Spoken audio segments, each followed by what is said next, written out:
اب نئی 2 تعریف مشکات کی شرح میں نے مرقات میں مطالعہ کیا، اللہ نے اس خزانے تک میرا ہاتھ پہنچایا، یعنی میری آنکھوں کو وہاں پہنچایا۔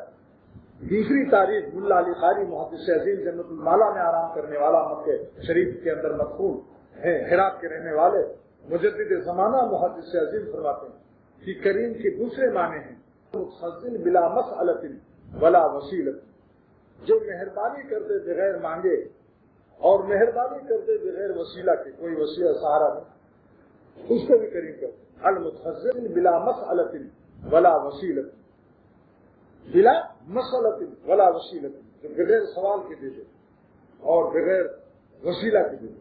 آپ کہیں گے ایسی کوئی کرم اللہ کا بتاؤ؟ ہاں بتاتا ہوں۔ جب آپ عالم ارواح میں تھے، دنیا میں نہیں آئے تھے، روحیں تھیں آپ کی، آپ کے پاس زبان تھی؟ بتائیے صاحب، زبان نہیں تھی، زبان دنیا میں ملی۔ کیا آپ نے وہاں سوال کیا تھا کہ ہمیں مسلمان گھر میں پیدا کرنا اور یہودی اور ہندو کے گھر میں نہ پیدا کرنا؟ چمار و سور چرانے والے قوم ان کے یہاں نہ پیدا کرنا آپ نے درخواست کی تھی؟ تو کیا بلا مسلط نہیں دیا اللہ نے ایمان کہ اللہ تعالیٰ نے مسلمان خاندان میں پیدا کر دیا؟ یہ ہے المتفضل بلا مسلط۔ اور وہاں آپ نے کوئی وسیلہ استعمال کیا تھا؟ بلا مسلط ولا وسیلت۔ یہ ہم سب اللہ کے فضل کے شائر ہیں۔ نمبر 3 تعریف کیا ہے؟ الذی یؤتی فوق ما یتمنا، الذی یؤتی فوق ما یتمنا، کریم اس ذات کو کہتے ہیں جو ہماری تمناؤں سے ہمیں زیادہ دے دے۔